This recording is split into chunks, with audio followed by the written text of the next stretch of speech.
Room 237 is a Jumperscape audio production. You're a long way from home, stranger. But you are not alone. Join us in Room 237.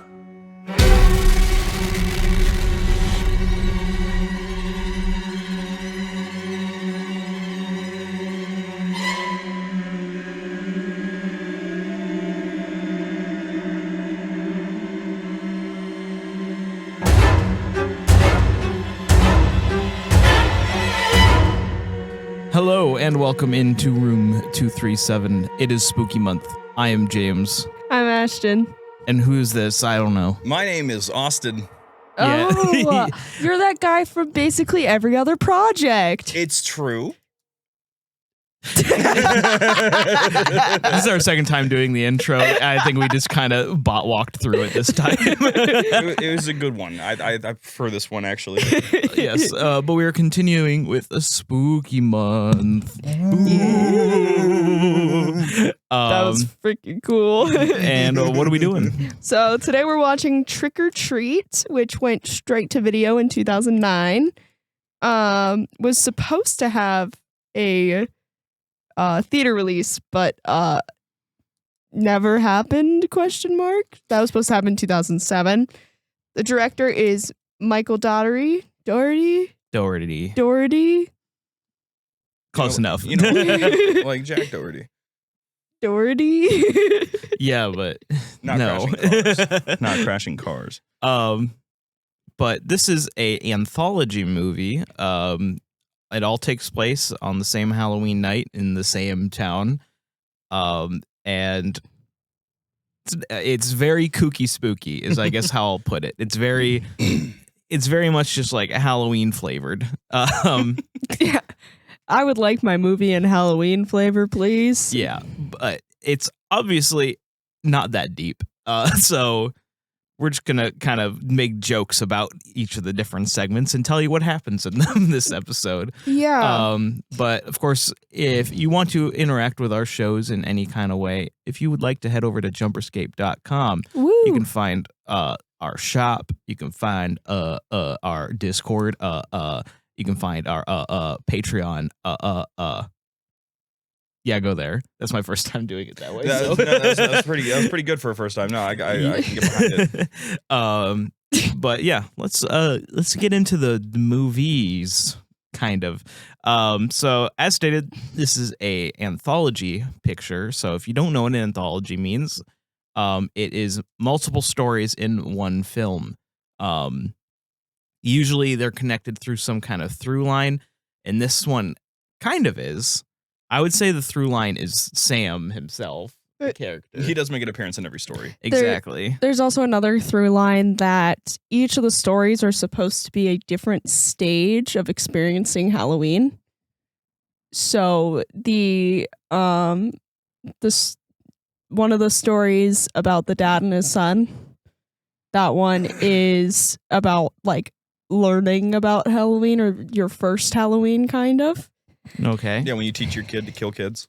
Yeah. In a twisted kind of way is I think the idea here. No, I wait. That's your parents didn't teach you that. No. Oh, I thought that was a regular Halloween tradition. Well, Austin, I'm gonna check you into the nearest psych ward after this is done. I think the nearest one is a haunted house attraction right now. Whoopsie. The second stage is like going out with your friends alone on Halloween, not getting like watched by your parents. Like as a trick-or-treater. Yes. So that would be our bus story. Then third one is, I feel like I'm missing a story, but it's fine. Is when you're in your 20s and Halloween is all about sex. Yeah. And partying, I think is more accurate, but fair. Yeah. And then the last one is when Halloween you're is too a old. cranky old man. Yeah, you're too old, and Halloween is now terrible. And Right. But I think the actual through line, like story wise, is where we start, and that's with a couple coming home from presumably the Halloween parade, because that's where we see them later. Mm-hmm. And this kind of gives you the flavor of movie. The girlfriend, she's like, okay, Halloween's over. Let's blow out the pumpkin. You have to take down all these decorations by the end of the night. And my mom's coming over. She's going to have a cow if she sees it. And so basically, this movie is just mixing together all of the little Halloween like traditions and making there be an entity that watches out for the disrespect. So rule number 1 is don't blow out your jack-o'-lantern. Respect the pumpkin. Respect the pumpkin. Don't blow out the jack-o'-lantern before the end of the night or the morning even. Just let it go out on its own. So that was her sin. And we get this fun little sequence. I'm just going right into the movie if you couldn't tell, because I don't know how to talk about it non-spoilery. She goes into the so she goes and starts taking down all the decorations while he's inside watching the tape. There's this really weird moment where he's trying to like woo her with the look, and she says, go put on the tape. And oh, I didn't know it was that kind of relationship. The implication is wild because it just means they need a tape to be able to even do anything. That's rough, buddy. Yeah, for real. So yeah, that's rough. But while he's inside doing that, she gets attacked by a bed sheet. And this bed there. Me when I get attacked by a bed sheet. The bed sheet has a lollipop knife and blood, and it's hard to describe this cold open because it's just kind of there. Basically, the bed sheet tackles her and slashes her throat. Yeah, and the bed sheet also puts her up as a decoration with the lollipop in her mouth. And then we get title card. I think the bedsheet was harboring Sam. I think he was just under there. Yeah. Shh, no. So which story? Let's just go through it storyline by storyline. So which storyline do we want to do first? Then? Well, this one is kind of first. I wanted to open with it because I think it's important. Okay. And then then that leads you into your title card. And the opening credits are actually very interesting because if I'm not mistaken, this was they wanted to do a comic book series, like a comics run after the movie came out. But then the movie basically fell on deaf ears, so it never happened. So they have this kind of comic book look to everything. It made me think that maybe Trick or Treat was like a small like comic, like a horror comic that already existed. And this was just an adaptation, but no, it's not. They just wanted to make Trick or Treat comics, which, they might have since, because this movie got a huge cult following and really did, suddenly it's like you go to Spirit Halloween, you see Sam everywhere. Like, there's Sam pajamas, there's, Sam statues, there's Sam everything. It's true. Because at the end of the day, well, this is not a movie that's gonna make you think by any means. It's a movie that you sit down with some popcorn in October and you go, fun. Ooh, spooky. Exactly. So there are 4 total plots. They all kind of intertwine as the movie goes, but we're gonna just kind of talk about each one on its own individually. So it does not get confusing. Yes, because it will get confusing. Which if I can say something about how that intro is set up, on a production standpoint, that use of comic book is actually really, really smart. Because immediately, the assumption once you've seen comic book panels is it's a bunch. Comics are small stories in these tiny little packets that all tie into each other. You're already mentally prepared for an anthology right from the get-go. Oh yeah, absolutely. It's perfect setup. No, yeah, it fits perfectly. And I love how it does give you a little glimpse of what's to come, because it just shows you a brief little picture rundown of the stories you're about to watch. But it happens so fast that on your first watch, you're probably not going to just pick up on what's going to happen in the movie. No, I remember seeing in the intro there was one panel that flashed by, and it was just Rhonda. I'm like, Rhonda? I had no idea what that was about. Well, we'll get there because that's where we're going to go first. Do you want to start with the youngest children first? Actually, you're right. That's a good idea. The way you laid it out is a good way to do it. Yes. Yeah, okay. So the first one, I guess you could say, opens up with this, I'll call him Chubby. Diabetic. He does say he has diabetes, so it's allowed. He's dragging his pillowcase full of candy through the dirt. It's full of mud and grossness. And he's wearing one of those "This is my Halloween costume" t-shirts. And he's just walking around town doing all of the things that shitty little preteens do on Halloween. Like just breaking people's pumpkins as he walks by them and like stealing the entire bowl of candy when it says "please take one," So But- he's our first sin of Halloween, I guess. Also, fun fact, there were no pumpkins harmed in the making of this movie. Well, how does that even work? So all the pumpkins were either foam or ceramic. Probably because it's a lot easier to break foam pumpkins than it is to break real pumpkins. So all those pumpkins he broke were in fact made of foam and not made of pumpkin. So there were no pumpkins harmed in the making of this movie. And then you can turn around and be like, no pumpkins were harmed. Ooh. Or Sam will get you if you harm the pumpkins, even if it's for a movie. Ooh. But yeah, so the house that he stole the entire bowl of candy was of his principal, Mr. Wilkins. And Mr. Wilkins starts giving him what I would call the most terrifying fatherly pep talk of all time. It was necessary. Clearly, it kept him there long enough for a certain. Yeah, 'cause he sits next to him and he's like sitting there like playing with a knife and like kind of pointing it at him. He's like, "Oh, you kids, you think you can just do whatever you want, You don't. You know what Halloween is about? Respecting the dead." And meanwhile, he just hands him a chocolate bar. The kid starts going to town because he's diabetic. I think I chose the right term here. And it's funny because we made a joke about him being diabetic, and then one of the first things Principal Wilkins said is like, I don't think that's going to be good for your diabetes now, is it, John? It sets a vibe immediately. And the kid starts having a little bit of the rumbly tumblies in his stomach.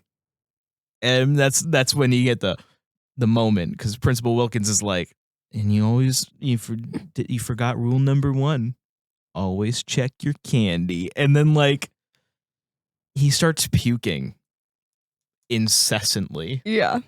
And it's like this viscous chocolate blood kind of texture. Honestly, it was so Augustus Gloop. Yeah, that I was actually I was sitting just like, this is just silly. This is just remarkably ridiculous. If it didn't, For me, it's the sounds though. It's the I don't sounds. I can stand it, but the sounds that this kid makes are so they're so gurgly. I think I'm tamed by the fact that we have a cat, and cats just kind of walk into your room and just. Fair. Fun fact about that puke, by the way, it was completely edible, and yeah, I figured. Doherty. Yep, that's how I'm deciding to say Doherty. it. Anyway, he tried it.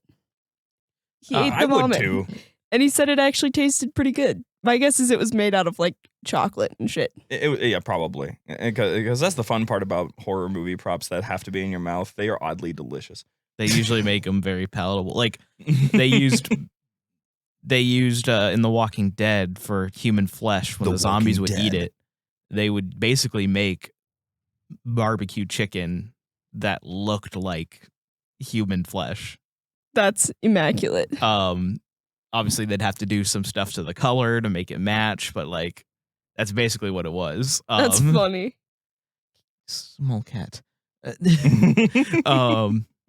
But so the kid tumbles over, and we get this kind of, and that leads into like some hijinks ensuing because Principal Wilkins, you'd think it'd just end because he even had a zinger, always remember to check your candy. But no, we have to watch him just awkwardly drag this kid into his house, and then the door rings because there's more trick-or-treaters, and like they're like, we can see you, like stop hiding from us. So he answers the door, and it's a couple kids that we'll actually talk about later. Yeah. Because that's the thing. That's a surprise tool to help us later. That's the kind of funny, cute thing this movie does is you'll have the different stories interact with each other at random points. Like It's true. they'll just kind of be in each other's presences. But he hands out the candy, and I love it because there's this kid in a pirate costume who kind of catches on that the blood on his shirt might be real. And so he's like looking at him like, and like Principal Wilkins gives the most ominous and scary Happy Halloween. Like he actually was probably I would say he's probably one of the most compelling villains, quote unquote, in the whole story. Because he's actually kind of terrifying. And also, you can actually pretty easily put together why he's doing what he's doing, why he cares about people disrespecting the dead. The poor guy's wife was gone. People are just disrespecting the dead all over the place, and my wife is one of them. So I have to kill yeah, exactly. children. It's the typical sociopathic behavior. I've seen this. I've read this book 100 times. But this whole segment is very darkly comedic because, then we see him dragging what we know later to be a different kid into a grave. And the neighbor's dogs, like, it's all very slapstick, but it's just it's so, like, the content itself is so dark, like, that it's like, like, that's all I can really describe it as. It's like what a kid pictures horror to be early on, I think. Yes. That's exactly how I would describe it. This is like what you thought a scary movie was, like, gonna have in it when you're a kid. Yeah. Exactly. Because he drags this kid into the grave, and his neighbor's dog starts like barking, and he's like, and that leads to the neighbor coming out, and the neighbor is just like, Wilkins, what are you doing in there? You hiding bodies? Like, it's just like, Yeah. no, My septic tank. it's my septic tank. And meanwhile, the kid comes back to life. And it starts like, and that's what makes it so darkly comedic, because like this kid's sounds of struggle are not like a fun thing to hear. No. Because this kid's like, and then he just like keeps like stepping He's on like him. stepping on him and trying to like I thought- kick him asleep. I thought with one of those stomps he actually like broke the kid's spine, but no. He probably did. And It's it's like, like, right. and then nope, still struggling. And Some of those sounds are kind of hilarious. Yeah, it goes on long enough that it does just kind of become funny. Like the first couple, you're like, oh, and then just you're like, and eventually he gets, and the neighbor goes back inside, and he brings the shovel down, and he, that part of his day's over. But also, while he was doing this, his kid keeps interrupting him. His kid keeps like poking his head out the window, and he goes, "Dad, are we still gonna carve a jack-o'-lantern?" Don't forget, I need your help with the eyes. And that happens like 5 times in between all of this. And he sounds exactly like that. What is that even from? Are you sure this water is sanitary? Tarzan. That's right. He sounds like just that line from Tarzan. I know that off the top of my head. It's in my top 3 Disney films. It is a good film. Thank you, Phil Collins. Oh gosh, yes. Anyway. And when he comes back inside, his kid like jumps out of him, gives him a little boo, and he's like, "Can we carve the jack-o'-lantern now?" And like they do this thing where he's like, "Yeah, we'll carve the jack-o'-lantern," and like you're like, "Oh no, he's gonna kill his cute kid." Oh no, Adorable this kid. kid is literally adorable, It's like the so most adorable cute. child. Mm-hmm. And they like do a slow walk to the basement, and it's very like intense because the kid's all smiling because he's happy about carving the jack-o'-lantern, and Mr. Wilkins is all scary face, Mm-hmm. and he has a knife hidden behind his back. And the blocking for this is so good because he like very slowly like lifts the knife and like holds his son's head and then sticks the knife into something, and you're like, oh no, and he pulls the knife back out and there's blood on it, and then you hear the kid say something and you're like, huh? What? And then but then the camera pans and it's the diabetic kid's head, and then the kid goes, "But don't forget to help me with the eyes." And that is childhood. That scene now cannot be watched the same way ever again, because now you just know that both of these people are just being creepy for no real reason in the privacy of their own home. It checks out. It's just slowly walking down the stairs, hiding the knife from no one, grabbing your child's head. I do wonder why he grabbed or like hit the knife, because I think you can explain him grabbing his kid's head so that he doesn't accidentally move his head and then end up with the knife in his head. It is pretty blatantly to trick the audience. Yes, yeah. So that's why it's kind of funny on the repeats, because then now it's just he's just being creepy for the sake of being creepy. He's just weird dude. But that's the end of that story pretty much, but Principal Wilkins, he will come back. Don't worry. Principal Wilkins will return at the end of the Marvel credits. Because the next story in the Halloween ages, I guess, would be later childhood. Yeah. And that group of trick-or-treaters we met earlier, they mentioned that they were taking a jack-o'-lantern from each house that they went to because they wanted to donate them to UNICEF or something. I don't know. Yeah, they did say something like that. They made up some like excuse like for a school charity project or something. Which really the school principal should have caught on to, but that's all right. Yeah, but why didn't they just They just make their own? Why didn't they just take it? Yeah, good question. They're too lazy to make their own. Why didn't they just take it? Why'd they ask? They're the types of kids that are pretending that they're good kids. Childhood morality True. was really back and forth. It was. It's like terrorize a girl with a mental disability. Yes. Steal a pumpkin. No. Never. God, that's too far. That's way too far. That would upset the Pumpkin Lord. You could get jail time for that. These days, kids just don't want to disappoint Jack Skellington. I wouldn't want to. Our friend Jack is, in fact, king of the pumpkin patch. He is. Have you watched that movie yet this month? No, I think it's a November movie. It's in between Christmas. It's between and Christmas and It's not Halloween. in between. It takes place during both in the same period of time. You can watch them in October and December. Hence November. November doesn't have anything other than Charlie Brown Thanksgiving. And Hence November. Hi, Kitty. These people. You see, Thanksgiving is a thing, but I don't hear any of you talking about that one. Thanksgiving. God. It's about a mutant turkey killing people. We need, I'm aware of Thanksgiving. Thank you. Were you? Yeah. Oh.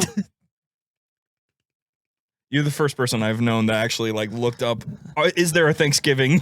I didn't even look it up. I didn't know. Isn't there also the one that came out this past year, where The it one was with a the village? pilgrims? Yeah, Yeah. it was New Englandy village that had like pilgrims.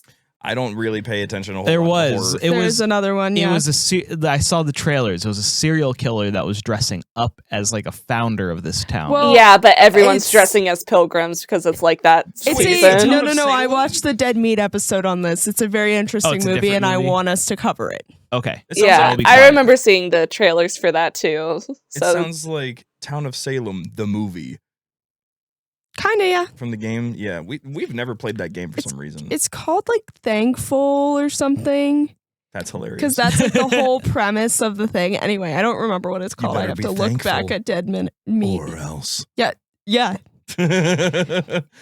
I would survive. yeah. I can be pretty thankful. I'm thankful for everything. I got a cat on my lap right now. I wonder if the cat's thankful that she has a lap to be on. Bro, she just sleeps and eats and sleeps. She's and then fine. Eats, and then farts. and then gets told that her legs don't work. Fun story from the veterinarian this morning. We won't. But yeah, the kids. The children. They Does nobody think of the children? they're collecting pumpkins for something, and they go to the house of a girl named Rhonda. They call her by a different nickname, but I don't think I'm supposed to say It that. also starts with an here. R. Yeah. We don't say that here. Whoopsie. We don't like to say that word here. Oh, I get it. See, We like to have fun We like to here. have fun. Yeah, we love Rhonda though. She's very nice and doesn't afraid of anything. Yes. She She's comes afraid out. of- Now, she comes out. She doesn't make the best first impression because this is the kid, one of the kids trying to talk to her just goes, "So do you like Halloween?" And she goes, "You mean Samhain?" It's like, No, that is like an instant, like, I'm now scared of you if I ask you if you like Halloween and then you hit me with a, "You mean Samhain?" Have you, I'm immediately like, Witch! have you run into folks who actually like just for no reason whatsoever break the Halloween bubble while you're trying to talk to them about it, like that? like, by saying Samhain. Not Samhain in particular, but you're just talking about like I had it happen one time in Chicago. Just talking to somebody about how much fun Halloween is, and they're just like, "Well, you know, it's a pagan tradition, right?" I'm like, I mean, I don't think the children getting candy is involved. I mean, like, a lot of Christmas traditions are based in pagan practices. No, it is, but the Don't children tell dressing up and Christians. getting candy is not part of the equation. It's a I didn't different start thing. till like the 30s. I'm pretty sure. So just more evidence to what I'm talking about. Halloween is a fun, kooky, spooky environment for children to have a good Holidays time. change. They always do. That's always what they were. That's the thing. Do you think Christmas was the same in like 1600? No, but No. I the know one, for a fact it was not. the one that was very different was Germany with Easter, since it started with like honoring the rabbits that first came out during spring, and then they just kind of started that and it spread over to the west. Yeah, and now it's, that's the thing. Both Easter and Christmas were like a lot of those traditions come from the pagan versions of those holidays, kind of mashed into the Christian version of those Well, holidays. It was a way to get people to convert to Christianity, was to take their pagan holidays that they enjoyed and then make them Christian holidays. Hollandaise, like the sauce. I don't know what I'm saying. Holidays. I do want some hollandaise. I think sauce. it's more contextualization because like if you grew up doing a certain tradition, like you Mhm. still want that to be a part of your life, Well, like but then Christmas it gets reframed because of your new religious beliefs. Yeah, and like Christmas isn't on Jesus' birthday. It's just it's on a pagan holiday. Yeah, it's just a celebration. If Isn't I'm it familiar, solstice? I think it's solstice. If I'm I have no familiar, idea. we have no idea when Jesus' birthday is. It's probably a summer birthday. Is all Yeah. I've ever heard. Yeah, it's an approximation, yeah. Because there's just no way to know. You can't just pull up Jesus' birth certificate, and check it out. But anyway, yeah, she calls it Samhain. But so they're going to this rock quarry, and at this rock quarry, is where we get told the story of they call it the Halloween school bus massacre, but then she gets told not to call it that. What is the determining number for a massacre?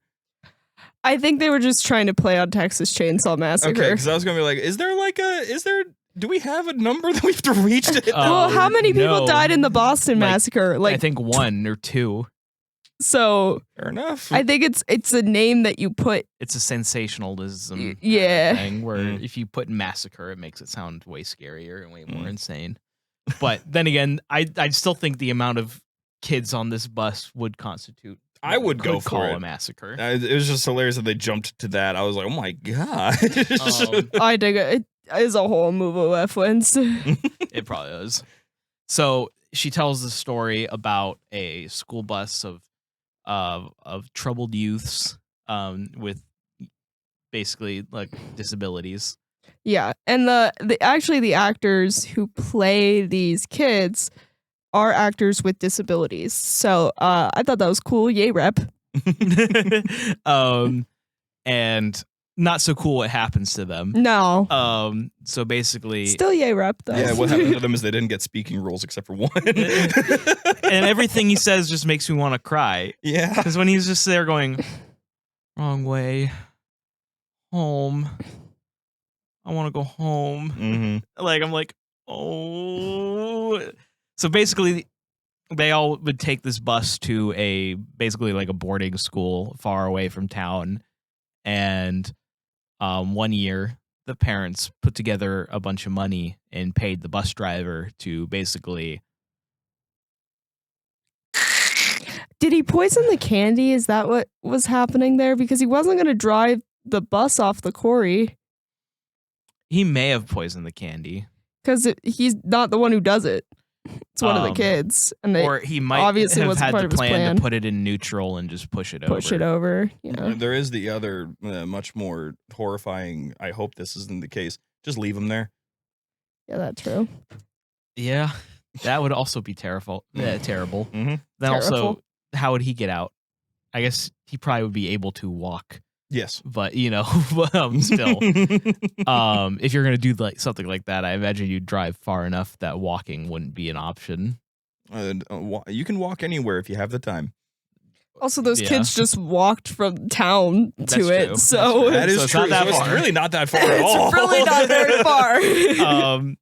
But so he's like, they're all chained to their seats, and the bus driver, he's going and giving them each, I guess you could either call it a poisoned piece of candy or just the last piece of candy to maybe like make them like think they're Well, getting candy. One of the fun facts I read is that there are no recognizable candies in this movie because all the candies that you can like see have either been poisoned or have razor blades in them. So that's what made me think that when we were watching the movie.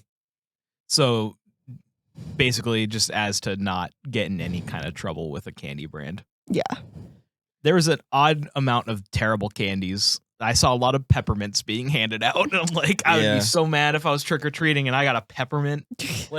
I was Peppermint's a winter treat. You know, what I'm happy is that I've seen, thankfully, because of all the time that I've spent handing out candy to the children of the neighborhoods and such, I have not seen one single circus peanut in probably 5 years.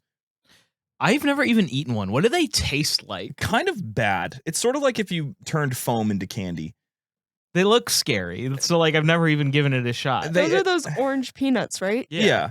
They're like their flavor isn't bad because I tried one when I was a kid because I had to. Well, what is the flavor? It's orange-ish.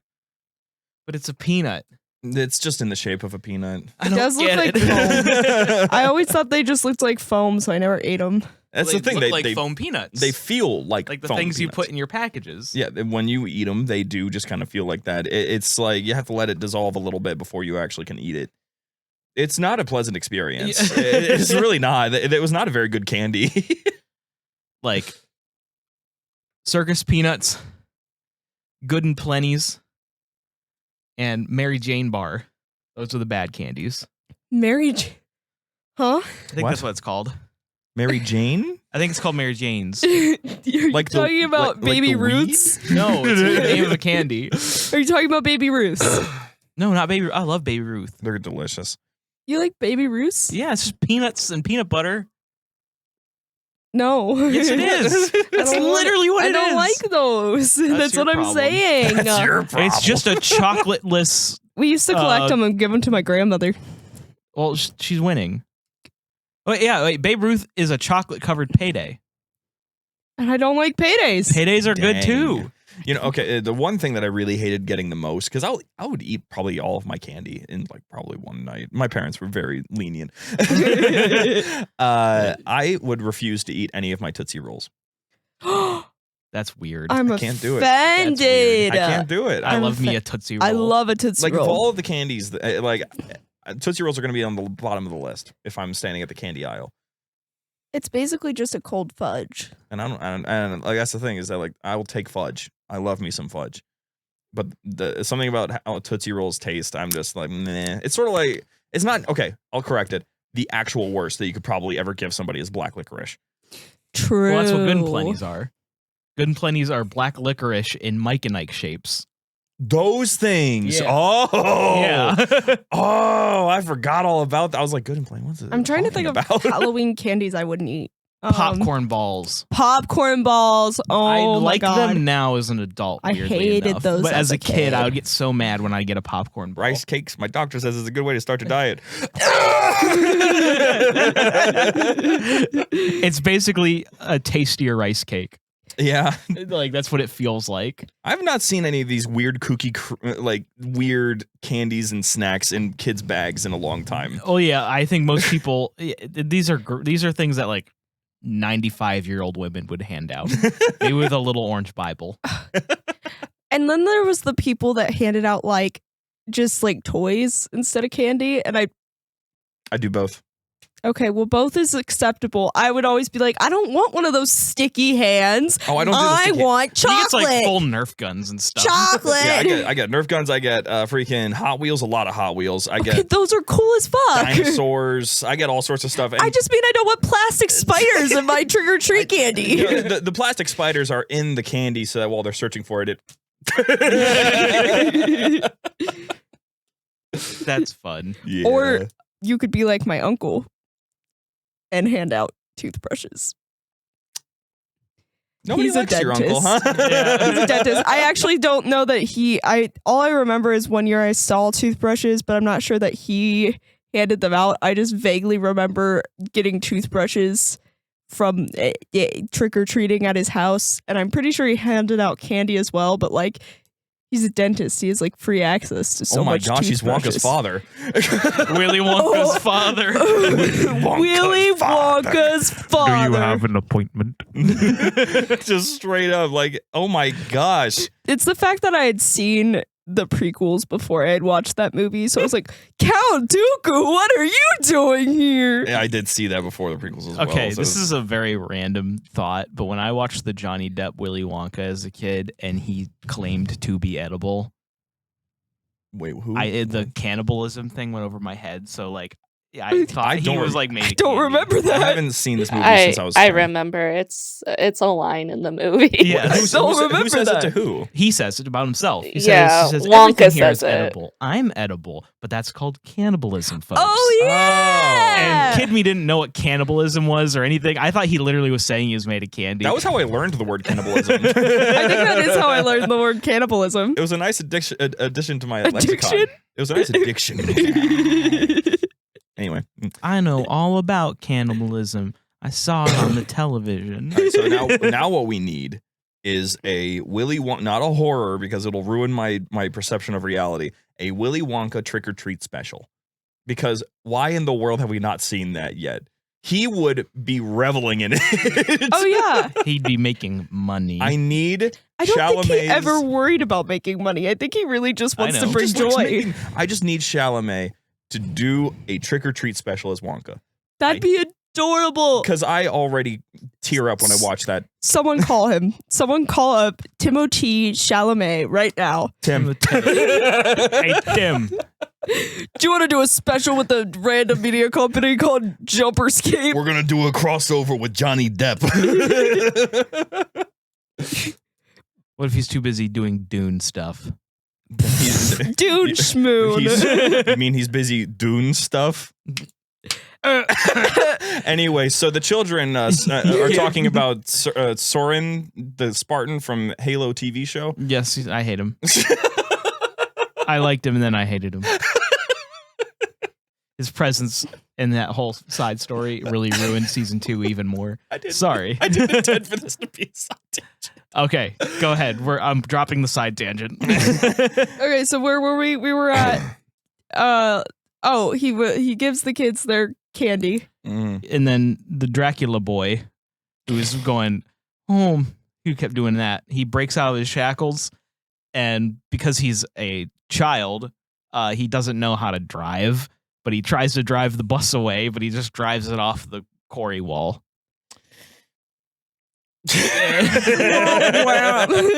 You know, we've all been there at least once. Yeah, in childhood. I've done it. Womp So womp. that's the story. I wasn't gonna say And I that. love that I'm you- glad that I'm not the one that's. It felt like a very womp Womp womp womp. moment. Did you just say womp? We need womp? someone on here who It's will be oddly offended similar of all to the that womp womps. moment. It was very similar. It was very similar to. Did you just say womp womp?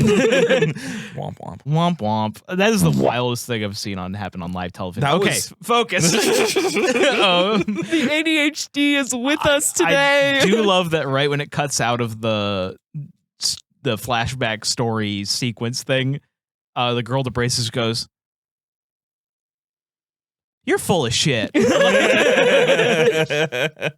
And basically, I guess that's kind of the thing with this is you don't know if this is like just that town legend or if it's like a real thing just yet, at least. But the first 3 kids go down the elevator first because only 3 at a time. Which is, of course, BS. Weight limits are real, especially on shaky quarry wall excavated. But elevators. what their plan was, they needed those 3 down there first. Probably was. Oh yeah. So they could get their costumes on. They were lying from the beginning. Spoiler alert. It was just, they were plotting a mean prank. It's I really- just feel so bad for Rhonda because she's such a nice like kid. They get down the elevator and like the kids all scared because as they're going down, they see like their jack-o'-lantern lights going out and they're like screaming. And Rhonda just goes, "You stay here. I'll go look. Make sure the the candle stays lit. I'll be right back." We love She Rhonda. totally summoned them. She totally summoned them. She did it. She did it. She Oh, and I believe so. but But yeah, she gets scared. She finds the bus. That's the thing. In the story, she said, and they never found the bus. Well, the bus is like still No, they never sticking out. They never, and the bus driver was never heard from again. No, is but what they she said. they said the bus is way at the bottom of the quarry, and no one's ever seen it. And now, thanks to the local dam that was built, the water is all dried up and it's more like a marsh I mean, now. yeah. I mean, yeah.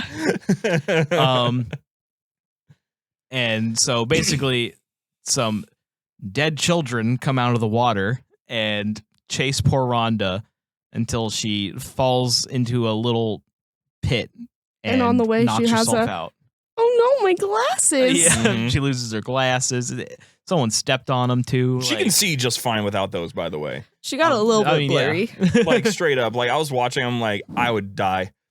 This would be over for me. In a foggy environment, my vision is like 140/20. I'm done. I feel like they're more for like for astigmatism instead of like, bad eyes. I got a severe astigmatism. Yeah, astigmatism is how most eyes are bad. Oh, then I don't fucking know. Maybe like a little one. Well, it's just it's like if your eyes are bad, you're either nearsighted, farsighted, or you have astigmatism, which is just both. She can have a little astigmatism as a treat. Yes. I'm gonna get Coke in my nose. But then the zombie children non-branded start cola. speaking. They're like, "Uh-oh,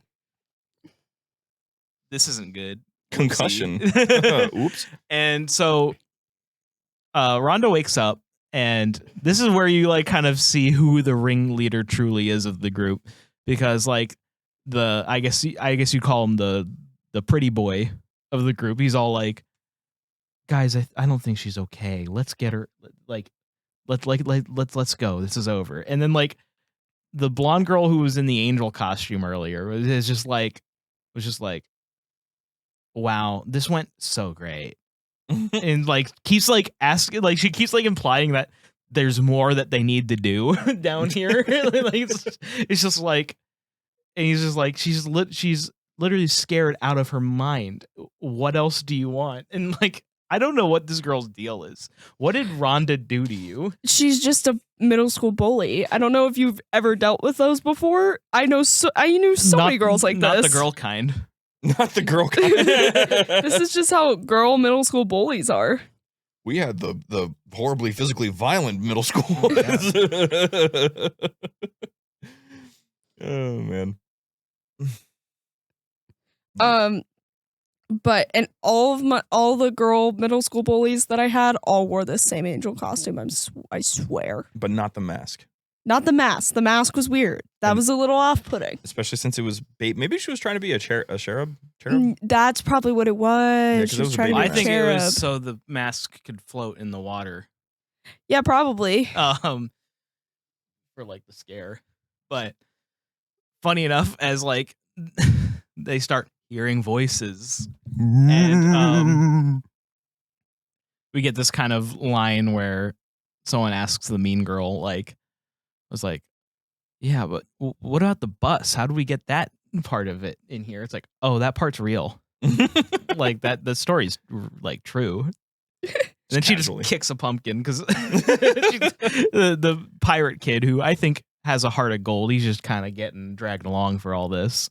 Is like, hey, that one's still lit, and she just, and this is the moment I think that the curse happens. Okay, because right when they kick the pumpkin was when the voices start up. Mm-hmm. And I kind of just love like it's a boy who cried wolf kind of situation going on right now. Mm-hmm. They all get to the elevator, but Rhonda's already in there, and she's just sitting there with the door closed, and they're like begging her to open the door.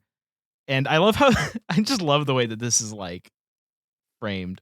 She just picks up the key, and I'm expecting there to, like in my brain, to be like 2 key slots. So like one operates the elevator and one opens the door. Mm-hmm. But no, she just goes and then presses a big red button. Just making that was the trick she played on them. Yeah. And she leaves them, and they're like, "It's real. This is real." And like, and then you hear the ultra fun sounds of children screaming and flesh tearing. So I think you can assume they died. Maybe. Because the real kids of the Corey have risen from the grave. And yes, this movie does have supernatural elements. A lot of them. A lot of them, actually. Because Sam himself is a entity, basically. He is basically Spirit Halloween, not the store. It's him. He's the one. He's the Spirit Halloween. And Rhonda heads home with her pumpkin wagon. Is that why I he's love the killing shot people? though. I love the shot Right. of her coming up in the elevator with the pumpkin lit in her hands. Mhm. Yes. It's very nice. Yes. And she makes eye contact with Sam, who's just chilling there like, This movie is very well "Man, shot. That was gonna be my job, but you just kind of did it for me. It's kind of crazy. respect. If I saw Sam just hit like a. I love Halloween. See, if you love Halloween, you have nothing to worry about. Sam. Is Sam killing people so that there's empty buildings for Spirit Halloweens to go into? I don't think, I was going to say, I don't think Spirit Halloween has ever gone into people's houses after they die, but I would not be shocked if they did one time. Yeah. Oh, I'm sorry, your grandma passed away. We will pay you Oh, $200,000. come on. It's here at Halloween. It's 200. We'll pay you $200 for the entire Halloween season to use your house. It's always funny because it really is like Spirit Halloween coming back from the dead every year. You're just like, which building are they going to? Not the Toys R Us. And now The Rite Aid. they'll do it twice a year. Twice. Yeah, 'cause you haven't heard. No, I don't pay attention to Spirit Halloween politics. Spirit Christmas is being launched. So we're finally letting Nightmare Before Christmas take over a little bit more. Is it just going to be pop-up Christmas stores? It's going to be pop-up Christmas stores. Probably in the same locations that the Spirit Halloween is. They just rip off the Spirit Halloween sign and put on a... I hope they still do the Spirit logo, but have like instead of the Grim Reaper, they just have Santa. Or even better, Jesus. Baby Jesus. Just hanging out. But that's kind of fun. I actually kind of like that. That's No, I was really actually entertaining. really excited to hear about it. We'll see if we do get one or not in This our is area. this is what it looks like. It is just kind of it is just Santa. Santa. Spirit Christmas.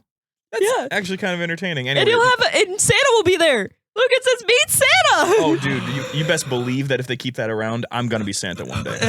Santa's there. I know him. I know him. Is it your personal goal to be a mall Santa? I one really day? listen. I got the rosy cheeks. I got some of the dimples going on. I can easily pull off a. That was actually pretty good. I'm scared. Santa's so sweet. I love chilling with Santa in the mall. He was a really nice guy. I was so. I will, but it'll be fun. And plus, like it's a tradition thing now. My grandfather would call me when I was a kid pretending to be Santa, and I 100% bought it and was not told about it until I was 18. And I obviously didn't believe in Santa anymore. I just didn't know who was calling me. But he also was Santa multiple times when I was a kid, and I freaking loved it. It was like it added to it because then after I got over Santa not being real, now it's just like my grandfather's awesome. I remember as a kid, when I would visit Santa, it'd be in Frankenmuth, Michigan, at Bronner's Christmas store, and I'm sure some people know what that is. You've been there, and I was convinced because it was told to me this way that the real Santa only goes to a couple places, and this was one of them. That's Your fun. dad told you that, didn't he? Yeah, That's so fun. That is- he would try and find logic things because in case I caught on to logic. That's so your dad. Yeah, so I believed because it was always the same guy too. Throughout my childhood, the Santa was always the same Santa. And then one year, it was a fake beard Santa, and because of how my dad explained it, I was like, "Oh, the real Santa's not here today, guys." That's it's actually kind of. I would love if he actually leaned into it and walked up and was like, "Where's the big man at?" But that's the thing. When you have a communal sort of like Santa agreement with parents, you could accidentally step on other parents' toes if you go up walking to Santa saying that Santa's not real. we just didn't. I was like, "Oh, that's not the real Santa." So we didn't see Santa until he was there the next day. Okay. So he was going Yes. to Starbucks that day. It was just kind of getting used to the I guess jet lag, so. the sleigh lag. Sleigh lag. So I was convinced, like, anytime I thought I was so smart. I'd go to the mall and I'd walk past Santa. I'd be like, "That's not really him. I know where the real Santa Smelling goes." beef and cheese. I It's found not out Santa. that Santa wasn't real when I was 6 years old. So I'm sorry. yeah, my mom really should have hid things better. I mean, I found out not that much. I mean, in kid years, it's a long time, but I think I was either 9 or I think I was 9. I found out because my uncle told me when I was 10, Yeah. and my mom hated him. I found our Nintendo Wii that we got for Christmas that year, and it made me start questioning. And then I found the wrapping paper I had from last Christmas. I 100% intend on using Jumperscape as like we collaborate with Santa all the time. So if you see your gifts, like if they find a gift ahead of time, I'm like, "Oh yeah, we got that a while ago. I've just been keeping it wrapped for them." That's so smart. Yeah. I remember when I wanted to get it out of my mom and just have her admit it. I was like, "Mom, I found your wrapping paper it's the same one that I got for Christmas last year. And she was like, oh, that's weird. We must use the same wrapping paper. And I was like, give it a rest. I was like, just tell me. And she's like, is Christmas still gonna be fun? And I was like, yeah. The thing is, I like knew for a while, but I kind of hated like pretending I still believed in Santa to my parents. So I had to get that, out of the way. That is the smartest thing I've ever heard, Austin. Like, like that's how you do it. Is you tell your kids that Santa actually really can't make the trip around the whole world in one night. That's just like part of the legend, right? So he actually sometimes sends certain parents the gifts ahead of time, wrapped and everything, and they just keep them for him and then put them out on Christmas. It only happens to adults who were really good kids growing up and didn't go on the naughty list one time. Yeah. I was a really good kid growing up. You could be too, buddy. Yeah. And then that also explains why, if they wake up in the middle of the night trying to look for Santa, that they see their parents putting the gifts under the tree. There are so many levels to this. The biggest Santa loophole that I ever like consciously was aware of, but didn't question, was my brain knowing there were bad kids that I knew that still got gifts. That they never got coal. I was like, I don't know anyone who's gotten coal, except there was one kid I remember one time said, I got coal one year. And I'm like, now I'm in hindsight, I'm like, oh my God, did these parents put coal in his stocking? You probably lied. I know, but think about it. Has it ever happened? My uncle got coal one year. It really, honestly, it's really funny. If it's just been that kind of year. My uncle, we met up for family Christmas, and we were all opening our gifts, and the way we do it in our family is like you draw your name out of a bowl, and then that's the order we go in. Yeah. And his order came up, and he goes, I can't find any more gifts with my name on it. And my grandma, with a little twinkle in her eye, goes, oh, yours is in the fireplace. And then he grabs this bag out of the, they actually had an electric fireplace, so it was like sitting in front of it. And he grabs this bag and it just says Brian on the front. And he looks at it and it's coal. They gave him coal. Suitable for someone who gives away toothbrushes for Halloween. Where were we? People being horrible on Halloween. We have the young adults. We were done with done with the story, so we're moving on to the next one. Yes, we're on to the ladies of the night, you could call them. So it's ladies' night at the Halloween store. Oh, what a night! The biggest thing that doesn't make sense about this movie is that good Halloween costumes are still in the Halloween store on Halloween. Yeah, it's full stocked. It's fully stocked. What Halloween store? Spirit Halloween sells out of all their good stuff in the first week of it being there. And then so they're all in the changing rooms, and there's this little kid in a bear costume keeps going in and peeping on him, and it's just so funny because this little kid is the kid who plays Sam. Yep. And I just think that's hilarious. It was just Sam all along. But we have Bo Peep, Cinderella, another one, Snow White. It was Snow White. And then our main character of this story is our Red Riding Hood. And I'm going to refer to her as such because I forgot her name. Her name is Lori. And the reason you should remember that is because you'll never guess what other famous movie that is also based in the same night. I feel like you could have said this in a much simpler way. She's named after Laurie Strode from Halloween. Crazy. Wow. It's also the first, it's one of the first names we learned of the whole movie, and they're like, Laurie, and you're like, oh my God. So yeah, Laurie. Yeah. I love how this is set up. It's set up like your typical teen horror kind of thing. Because they're not teens, they're in their 20s. But the whole, oh my God, you need to get laid tonight, and they're making fun of her for being a 22-year-old virgin and stuff, and she's all shy, and she's all, I just want my first time to be special. And they're like, give up on that. So they're all just going up to random people and saying, want to be my date to this Halloween party in the woods? And you kind of just go, oh yeah, this is just how this movie works. This is totally how it works. They also have really big boobs. Yeah. No, I'm talking about them just doing that, going up to random people going, want to be my date? Oh, yeah. Okay. I thought you were saying that the people came with them, and I was like, oh no, that's it's, not shocking. It's because of the biddies. I don't know what I you're will worried about. say it's shocking that the news crew went with them. I will say that much. Those guys are making too much money to abandon the van and get fired later.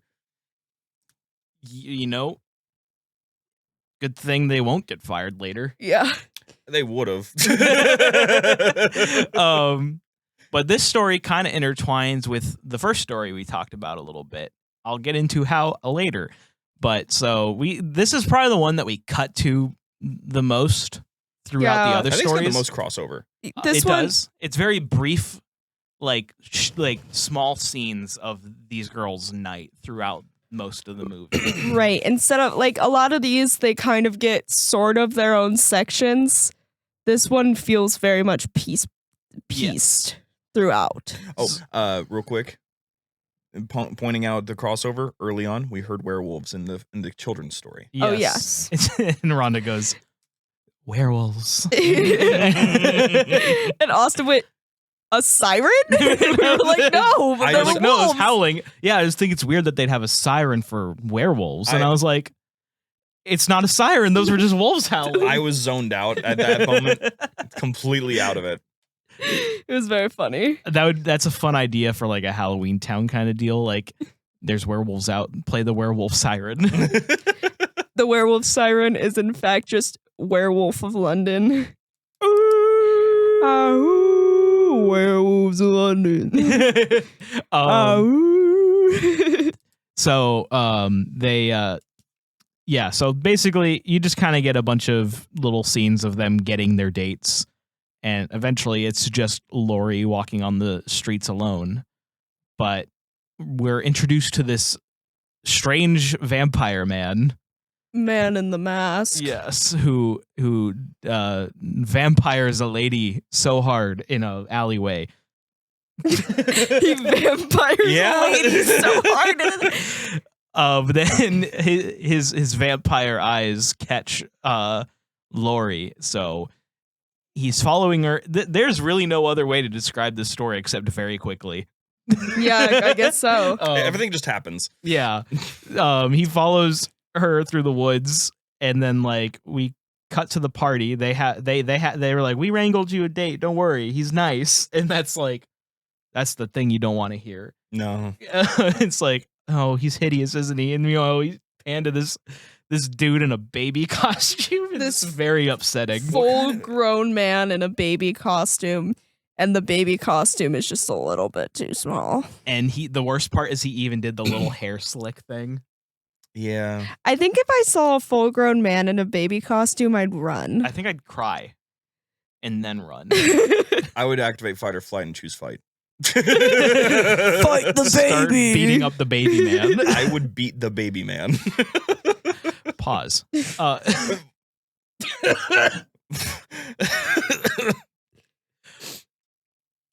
What? So anyway,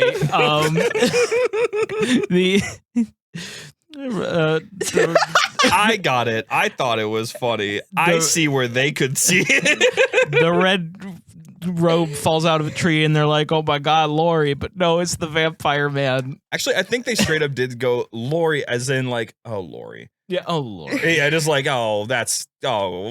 Yeah, she does. Cinderella girl, which is her sister, goes, Laurie. That's it. That's it. That's it. I think one of your first warning signs as to what's happening is the fact that they all called each other sister, but they don't look alike at all. Mm-hmm. Now, it's Vampire Man, and he looks like a little baby in a like a little rap. I He's thought like, for a second it was just a head. he's like, help me.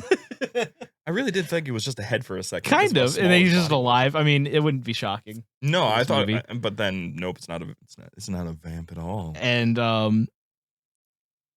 And she like comes out of the woods, and now she's all, I don't know, voluptuous. Is that a word? She Voluptuous. basically Voluptuous. somehow her corset got tighter and cinched these things in, and her now she doesn't have the cape, so she's got like her shoulders are exposed and her the fucking collarbones exposed. So and her you hair's know all. everyone goes crazy for some collarbone. I've noticed. So And and then like that's when the turn happens, because they're like still talking like, oh, we're so excited for your first time, and you're like, what is going on? And they take off the fangs. It's a fake vampire. He wasn't a real vampire. And you're like, oh, there's no monsters. we didn't say who he was. And Well, yeah, it's not off yet. Yeah. Oh, I thought and they they take took- off the mask, and it's Principal Wilkins. Principal Wilkins. And it's like, what's your name? And he's like, Stephen Wilkins. And so, turns out this is a family of werewolves. A werewolf like coven, if you will. Yeah.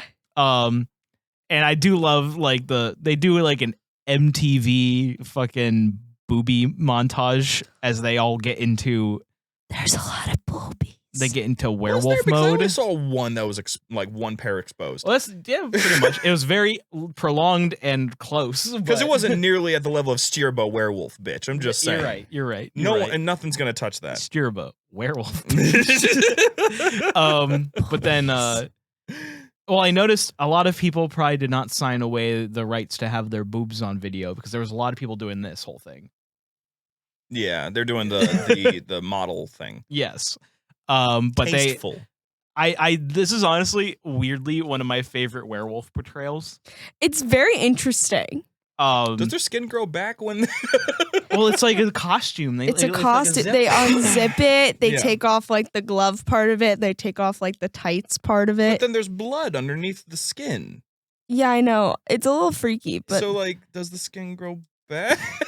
Maybe they can just slide it back on. And I think they could just slide it back. I think when they slide it and seal it, it starts acting like real skin. Seal it like it's a freaking like space suit. Yeah. Yeah. Just- Human head. But- Thank God. She hits him with the old my, what big eyes you have, and bites his neck, and that's it. And you hear the howl that you heard earlier. And it's just a bunch of cute. That's the thing. I love all the cute stuff like that, like the howl and the ending of this movie. We'll get there. Is like I love the ending. We'll get there. Yep, we've only got, I think, one more one story to go. Yeah, So this is now Halloween when you're an old ass man, which will not be me when I'm an old This ass is man. Yes. this is Halloween Scrooge. Yes. Yes, it is literally Halloween. A Halloween Carol, if you Yeah, will. basically. Except if the spirit of Christmas tried to murder you. Honestly, I'm gonna look that up real quick. Keep talking. So we meet up with the cranky old neighbor of Mr. Wilkins from earlier, who we did see get tackled through the window, like briefly. So We know something's he's coming. like scaring off trick or treaters with his cute Jack Russell Terrier. With It's who adorable. has like Story, goggles. Wishbone. And I think he's enjoying Halloween in his own way. He's stealing kids' candy and eating it while watching infomercials. Yeah, Scrooge. His dog has a costume. Scrooge. He's basically Scrooge. And I think, Ashton, you pointed out to me he's supposed to look like John Carpenter. Yes, he is. That was my fun fact for this portion, is that he's supposed to look like John Carpenter. And he does. on purpose. Does that mean He's a bit bigger, but that Michael Dougherty thinks that John Carpenter is a Halloween Scrooge? That's funny. that's not so far off from the truth. Really? Given, his hatred of the Halloween franchise. existing. Maybe that's kind of the meta joke. Maybe that's the meta joke. Okay, I didn't get there it. I was like, is- this guy makes horror movies though. There is a horror Christmas Carol. What is it? A Christmas Carol. Oh, thanks. In 2012, it was released, and it has horrible ratings. And I, in fact, read one review that was subject-headed, "This is terrible." Yes. Because Huh. apparently they focused too much on the atmosphere, quoted too much of the actual novella, and also it just doesn't do enough on the ghost effects. That's a shame. Aw. I'll still watch it, though. But so yeah, he's a cranky man. But Sam breaks into his house, which is, not great. And Sam just kind of toys with him, basically. A little bit. He didn't have to fight that hard. I mean, I did enjoy watching Sam get straight up thrown into a mirror. That was pretty funny. It's like some WWE wrestling moves going We did on. Yeah. about the announcer voices when that happened. And I love when he gets upstairs with the shotgun and the pumpkin appears in his room and flames up, and it just says trick or treat, give me something good to eat all over. There wasn't a the place. single mention of the underwear line anywhere. I didn't see smell my feet either. So what is this Yeah. weird version that no children would actually use? Trick or treat, give me something good to eat. Like That's not it. no, children add in their own little weird grossness to every single Yeah, weird thing they trick or do. treat, smell my feet, give me something good to eat. If you don't, I don't care. I'll put down your underwear. That's freaky, dude. Don't do that. It's saying I'll pants you. That's the trick. Yeah, but you don't go that far with a pantsing. Yeah, you just do the pants. You don't do the underwear. No. That's just overkill. It really is. But clearly Sam has standards. Exactly. He just kills It's- people. Yes. And I love, because Sam, he slices his Achilles from under the bed Ow. he has this candy bar, and he pulls down the wrapper, and you see it's a candy bar with a razor blade in it. Yeah. And they indeed have a struggle. He gets a shot off, but it just blows up the pumpkin that was in his room. He then falls down the stairs into a pile of candy, glass, and razor blades, Yep. which very nice. Realistically, at least the razor blades wouldn't hurt because they're already laying flush with They're the laying floor. this way No, instead of. Yeah. But the glass, that would hurt. What gets me is this because the thing is, sometimes people get hand lacerations in movies, Yeah. and they just Kind of move on. they act like it doesn't hurt. Mm, They're like, ah, and then they're grabbing things no problem. yeah. But I like that he gets to the door and he's trying to undo the deadbolt. He's like, oh, He- screaming in pain just when he touches Doesn't it. even pick up the shotgun because he can't hold Yeah, it. he's just He's- kind of. He sold it. He sold it really well. Which, by the way, Yeah. taking us back a little bit, my favorite form of horror is actually that which happened with the pumpkin, and all of a sudden there's things on the wall. The corruption of reality is Mhm. by far my favorite flavor of horror, which is why I love The Evil Within. I have not played The Evil Within. It is my favorite if I'm going to talk about horror games because that's all it is. It's a corruption of reality. You expect certain things to happen and it doesn't because it's been corrupted. Well, that sounds all right. It's really fun. It's really nice. I never gave it a shot, to be honest. I think but- you've missed out on a lot of really good horror games. Yeah, it's because I'm a baby. When it comes to horror games. I don't know why. I can't do horror games. I struggle. It's because it's you. You're not watching somebody else go through this. You are going Oh. through this. Oh, I was like, I took that offensively, and I went, because it's you. And I was like, It's because you suck. what did I do? So anyway, the dude has gotten his hands lacerated. He somehow manages to power through the pain and grabs the shotgun anyway. And what does he do to Sam in a very comedic fashion? he blows his. He blows him away with the shotgun, Yeah. and Sam flings all the way back in the wall. Just Yeah.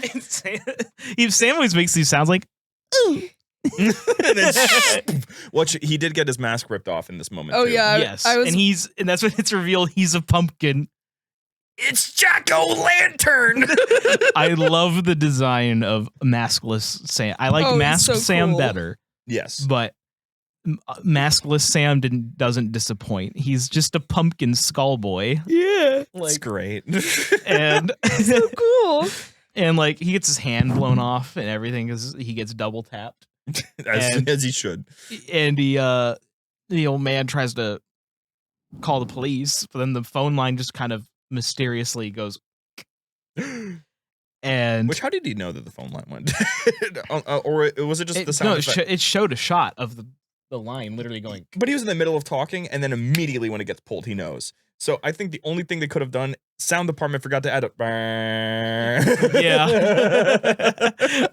That checks.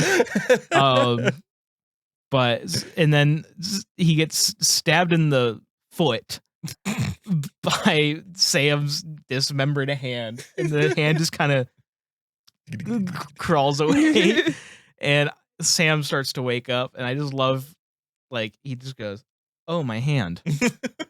He just like it just reattaches itself and just goes, just waves. He puts the sack back on his head.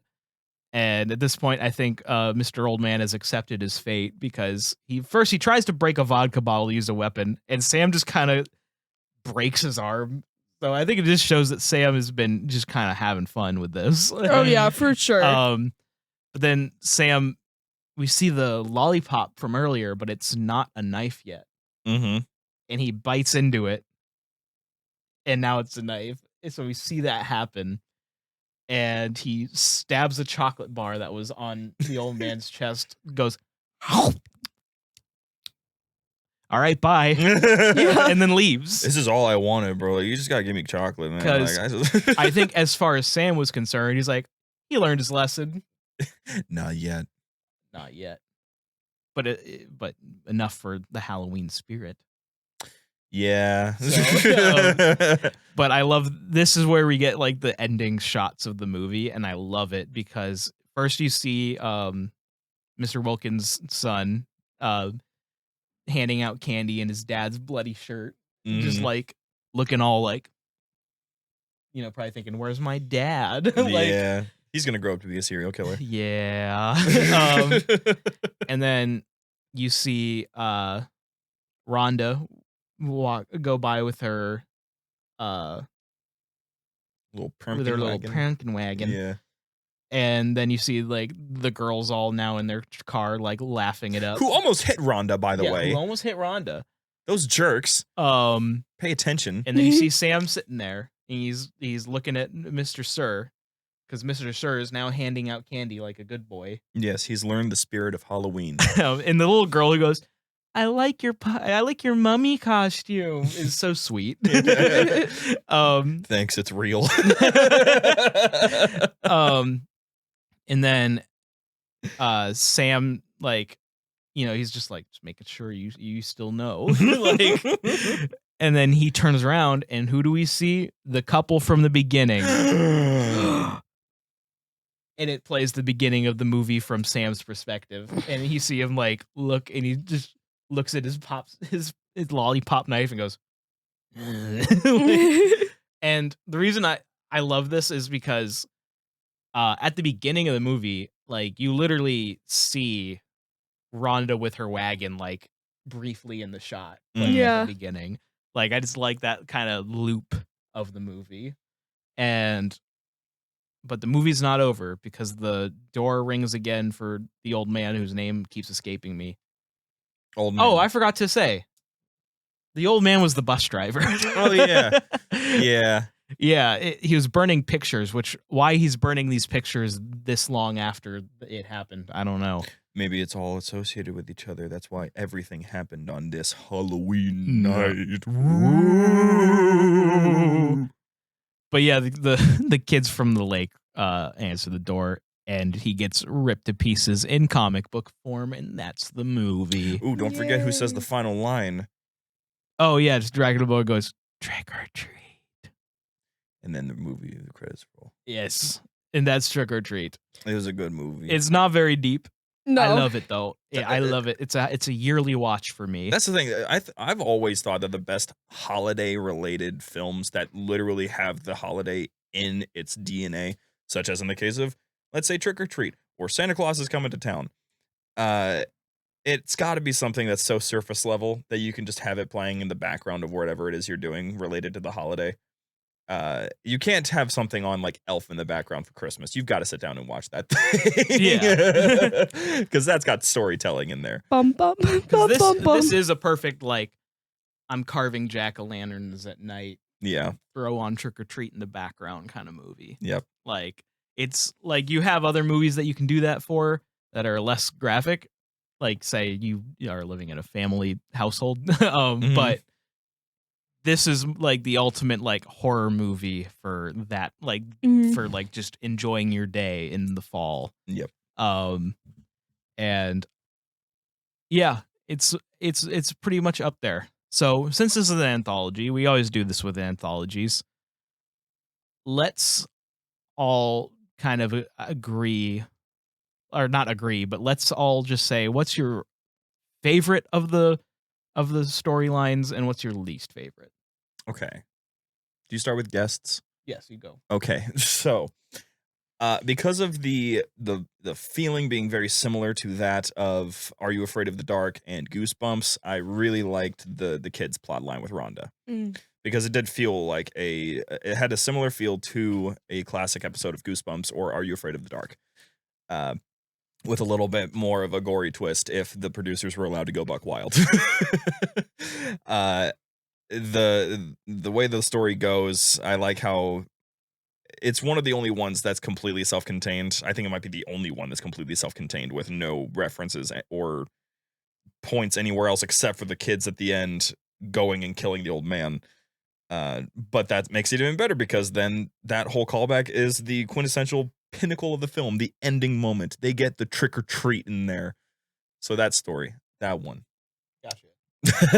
And what's your least favorite? Even if you like all of them, because I like all of them. Okay, least favorite. The ones I'll go with the one that just annoyed me the most. Just because I don't like them as characters, the werewolves. They're just annoying to listen to. I've never been a fan of those kind of stories, no matter what the context is. It's just they're just annoying to listen to, and there's too much in there that's just like uninteresting to me. It's the allusions to it's not sex, it's werewolf stuff. It's like, well, then why are you just using the word virgin so no one questions? Oh, it's my first time killing a man.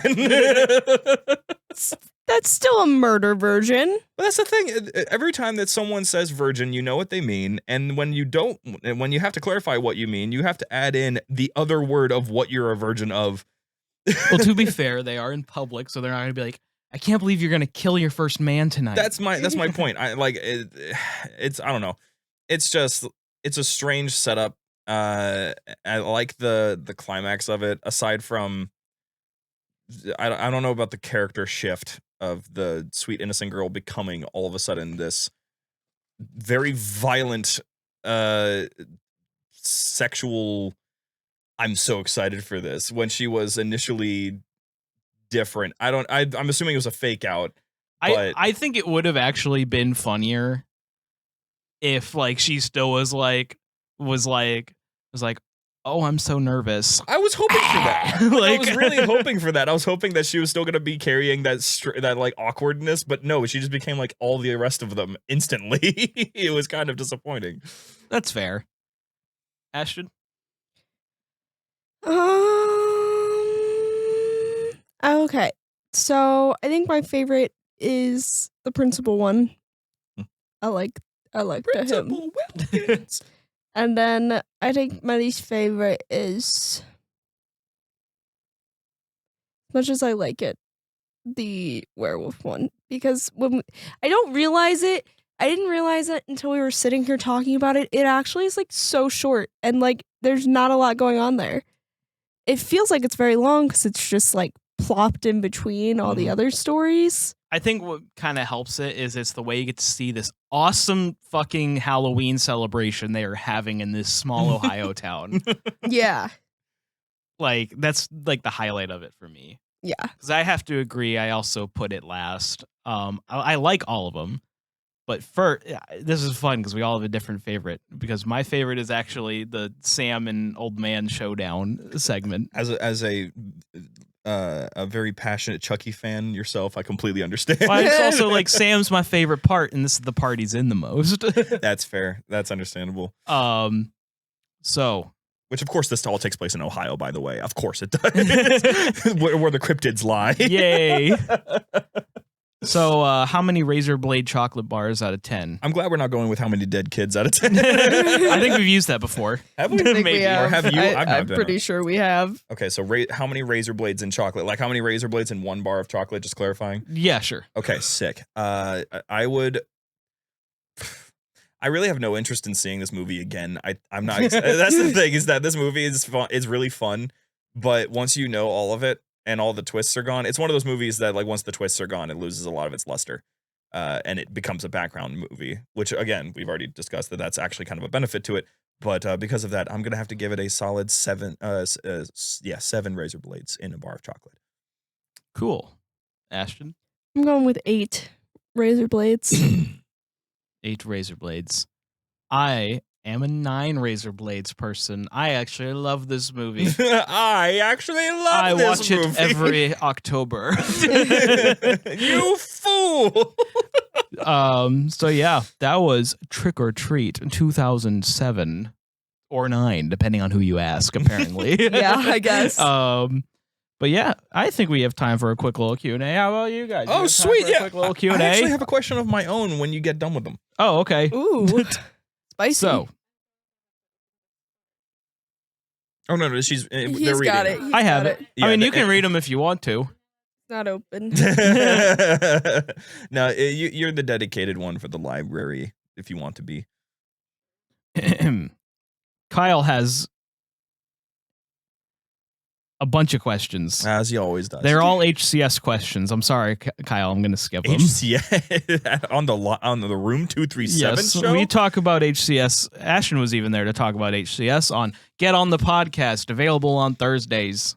Yes, and soon coming to YouTube once we figure out the phone number situation. Yes. You can only attach 2 YouTube channels per year to a phone number. Yeah. That's annoying. Yeah. Luckily, I come prepackaged with another human being, so so I got another phone number. Okay. Sure, why not? Broccoli with or without cheese? With.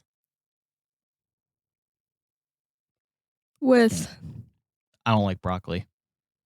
Okay, whatever. I thought we had to choose how we would eat the broccoli. Then with. Because broccoli and cheese soup is delicious.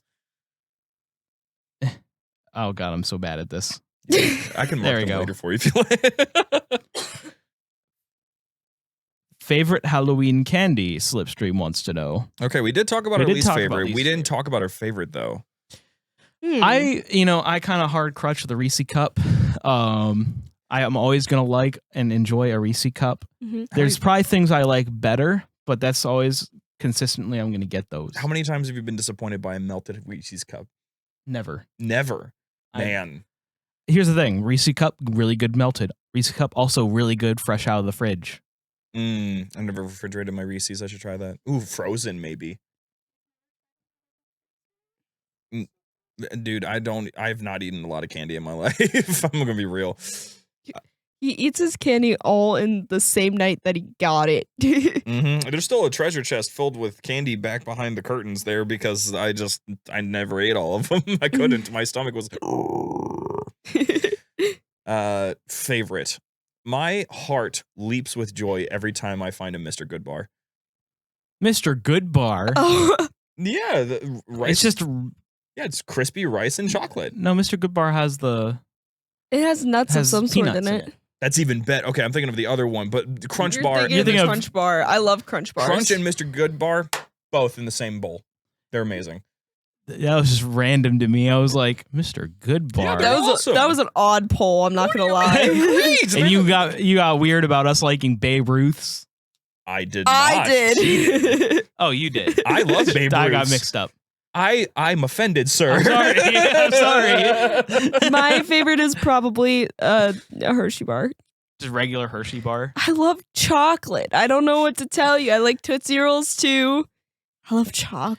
Now, I did like getting me bags of Skittles, little baby bags of Skittles. Those were always fun. What about those like little tubes of Smarties? Pixie dust? Oh, the Not Pixie. I never got pixie I dust. like Smarties. I don't like Smarties. Yeah, he just bullied someone for liking Smarties earlier this week. Why would you do that? because they got Smarties willingly with their own money. So I Yeah, was they're like, delicious. Yeah, they're good. I was like, who buys? you remember Smarties? You know Smarties lollipops? I want one of those. Yeah, They come in lollipop form? yeah, like the big like.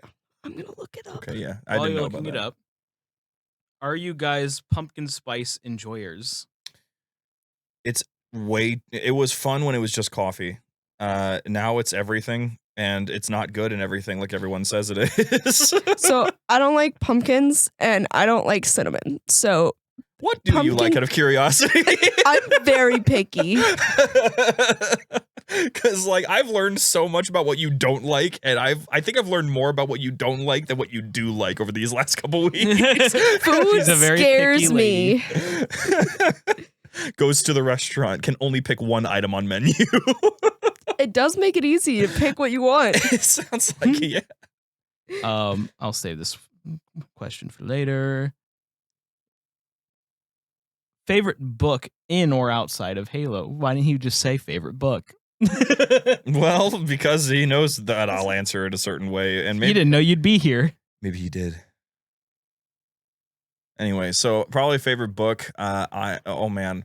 Okay, can I just pick like a whole series? Yeah. Okay, the most creative book series that I've ever interacted with. It's actually I'm gonna have to double it because I can't pick between one or the other. They are both. Oh, those things. Yeah, They're delicious. I didn't know those were Smarties. I thought those were just weird, so I didn't eat them. They're so good. So when I was a kid, this is a kids book series, both of them, but they're both fantastic. One of them is Wally McDougal. Wally McDougal is hilarious. It's fun. It got 2 stories in every book, and there's like 40 of them. They're all entertaining. Perfect reads for growing readers. And then the other one that ties it is Geronimo Stilton, a book series about a rat who goes on fun adventures, and he's all dressed dapperly because his name is Geronimo Stilton, of course. Of course. The fun part about those books is that, first of all, it's nice and spaced, so it's really easy for learning readers, but also some of the words get art or texture added to the word itself to kind of help the reader visualize what that word is. It was remarkably helpful when I was learning how to read when I was like 5. Hell yeah. They're also really funny. They're also really good stories that are really funny. Fun story. Wendy's at some point was handing out Geronimo Stilton audiobook CDs with like their kids' meals because I used to have one of the CDs for I think it was the Egypt one. And the Egypt one's good. this guy would always be like, Geronimo Stilton. And every time I hear it, that's what I think. I love old-fashioned audiobooks because they do always do that. Like I had one that was 3 Billy Goats Gruff, but the dude was just The 3 Billy Goats Gruff. I'm like, you don't have to go that hard in the paint for that guy. What's your favorite book? My favorite book. Does it have to be a real book? What? What? Like, does it have to be like a real published book? Can you read? Are you going to say a fan fiction? Oh. Please pick a real book.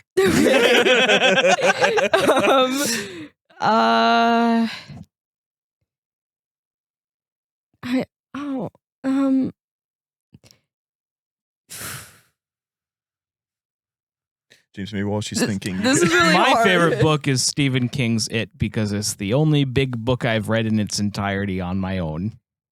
I remember you giving me like updates every was- day while you were reading that. Because it was a very good book. Questionable decisions towards the end, but that's fine. When on drugs. You do things. I think I don't know. It's hard. There's recency bias. Every time I read a book, that's my favorite book. Well, then just pick that one. Twilight. Honestly, surprised that wasn't just. For a second, I was like, is she going to say Fall of Reach? Because I don't think that's why I was thinking so hard because I brought Twilight along along to read on the like plane and stuff, and then Sure. I just picked it up and was reading it. It's definitely not my favorite book on my shelf. I just don't remember any of them at the moment because Dang. I'm currently reading that one. And I didn't want to be like Pride and Prejudice because honestly, meh. So, Love the story. Huh? Love the story. And I love you, Jane Austen. But man, you can tell when people were getting paid by the word. regular nuggies or dino nuggies? This is so applicable. We had Dino Nuggies 2 days ago. Dino Nuggies? Fuck. Here's the thing. If I'm going to pick... I'm gonna pick Dino No, Nuggies. here's the thing. If I'm going to pick nuggies you make at home, I'm picking dino nuggies. Right. Mhm. But Wendy's spicy nuggets are still my favorite. They're bigger than their normal nuggets. They're really good. Have you actually compared? No, I haven't. They are I significantly- never get the regular nuggets when they have spicy Listen, nuggets. you on Wednesdays you can get nuggets for free. You guys need the Wendy's app. I do have it. I don't know Okay, where so that gets. free French fries on Friday, free nuggets on Wednesday, and almost every week there's a $1 burger. Oh my god. So I'm anyway, getting nuggets tomorrow. That's the thing. That's actually what we do. I take her to a crochet thing on every Wednesday, and we'll go to Wendy's, get 2 orders of nuggets because one of them costs money, sure, but the other one is free. And then we'll come back around and get free Frosties using our keychains when I go and pick her up. I'm eating nuggets tomorrow. So there we go. If you do that, get the regular and the spicy just out of curiosity and just hold them up to each other. The same shape. It is remarkably bigger. That's interesting. And they're tasty. I like the spicy And- nuggets. I like to dip them in Wendy's ghost pepper ranch. It is good ranch. The last question of the day is, what is your favorite Harry Potter movie and or book? Oh, okay. I have not read the books, so I can't Me answer neither. that. But Shame on both of you. listen, I was not in the interest of reading Harry Potter when I was in the process of watching the movies when I was a kid. You just gotta skip the first chapter of the first book, and then it's all very interesting What's wrong from with the there. first chapter? It's really boring. I remember I did. Cheyenne has opinions. Cheyenne I'm disagrees just with me. confused. The exposition is like really Yeah, it's really not dry in the first the one. best, but like you I don't just skip the first chapter. You won't know what's going on. Not if you've already seen the movies. Austin doesn't have that good of a memory. And also, the wizarding world is very different in the movies than it is in the books. Well, it doesn't start in the Wizarding World. Then I would definitely want to read the first chapter if that's not the case. However, And what is it? Like 10 pages anyway? I mean, or skip like the first 3 And the paragraphs or font is something. like 18 point because it's for kids. Yeah. So like I 10 just remember pages is not Everyone that was much. obsessed with Harry Potter when I was in the first grade, and they were all like, read this. So I picked up the first book and I started reading it, and I went, this is boring. And then I didn't touch it until I was in middle school because I didn't watch any movies. And then we were on our way home and we stopped at a Holiday Inn Express on our way home from vacation. And the which one was that? Chamber of Secrets was on the TV. Mhm. And then I was like, oh fuck, I should read Harry Potter. And then I did. yeah, I probably would have been able to handle the books had I actually had the interest, just because I was reading Narnia at the time, and Narnia is whoa. Okay, yeah, true. You would definitely have I would the- because I loved reading Narnia. I love stories that take their time. I know that I'm not sharing a lot of room with people on that one, but there's a reason why my first playthrough of Cyberpunk 2077 took 100 hours when it's only a 30-hour game. Well, I like stories that take their time too. It just was.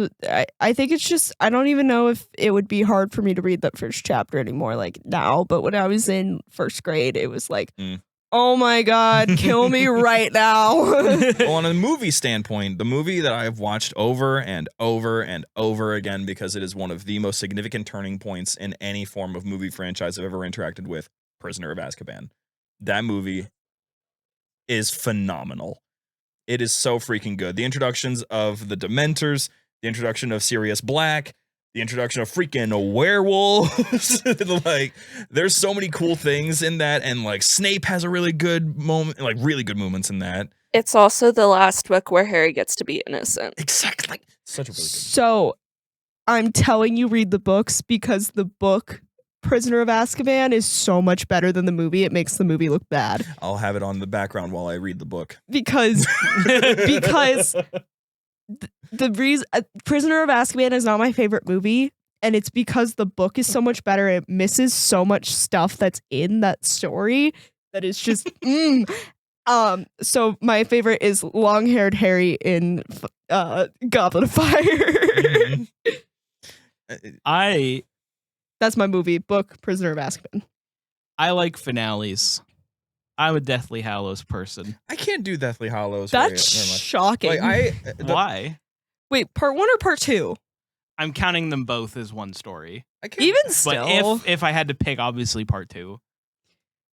I think the only reason why that isn't in there, because it is up there. It's in my top 5 out of all the films, both of the parts. The only reason why it's not up there in number 1 is just because I am much more interested in the characters exploring the universe. And Deathly Hallows has very little exploration. It's basically just fighting the whole time. And as much as I like watching wizards fight, I liked watching them fight with no rules and fantastic beasts and where to find them. Like, that was fun stuff. I don't love the Deathly Hallows movies. I don't know why. There's something wrong with I just don't love them. I really like Order of the Phoenix as well. I think Order of the Phoenix is as a movie underrated as hell. Yeah, I think that's like the most underrated. Like, personally, Prisoner of Azkaban is my favorite book. I don't know if Order of the Phoenix is my favorite movie, but it definitely is like one of my favorite in the series. And like no one ever mentions it. Nice one, James. Especially like for the world exploration nice one, James. Exploration thing.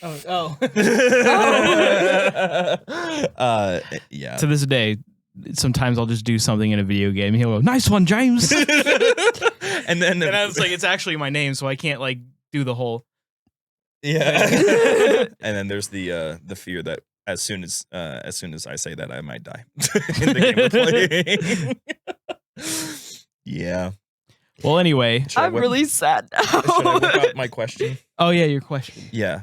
Are you guys ever interested in the possibility of doing not the live action, but doing a month dedicated to Scooby-Doo movies? Now hold on. Because Scooby-Doo, I've talked to about my interest is kooky spooky. Mm-hmm. My concept of kooky spooky is Scooby-Doo. Scooby-Doo. Charlie Brown Halloween special. Like really like Garfield Halloween special, where the most scary part of it is there are pirate ghosts that chase Garfield and Odie while the movie falls completely silent. Like that sort of stuff. That's my spooky. If you guys talked about Scooby-Doo, I would show up on every episode. And she would probably sit with us. I would be a permanent guest for that. Honestly, if they're not interested, we should just do it ourselves. The Scooby-Doo podcast. I mean, I'm not opposed. I don't know when we do it. Yeah, but we could figure I love something Scooby-Doo. out. Scooby-Doo is great. Why not the live action? Well, I love Matthew Lillard. I'm not saying don't do it. I'm saying there are over like 70 Scooby-Doo animated films, and none of them get enough love. So it should be its own podcast. Maybe, but they don't get enough love. Cheyenne wants to start a Scooby-Doo podcast. James, I'm telling you right now. Cheyenne, do you want to start a podcast? I mean, I have a bunch that I've tried to get started, but I have to wait. I know a guy. Just pitch me a good idea that I don't have to do the pod. Scoober-Doober the I'm pod. telling you, James, you have not seen like baller shit until you've seen the Scooby-Doo Kiss special. Oh my gosh. When Kiss comes in, I've seen that. I've seen that. Warriors, yeah, that was wild. What about the Scooby-Doo episode of Supernatural? I don't watch the. It's decent. It's okay. Yeah. I like It's a little bit weird. It's a I little liked bit weird the Hex to watch Girls it, one. But most We of all Supernatural is. Anyway, We all love the that Hex is Room Girls. 237. Room 237. Jumperscape.com. All the things are there. I don't have to say all the things anymore. It's good. Yay, bye. We will see you next week for Halloween. Yay, bye. Thank you for joining us this evening, stranger. If you enjoyed your time with us, please consider supporting us at patreon.com/Jumperscape or join the community at discord.gg/Jumperscape. We thank you for your listenership and hope you enjoyed.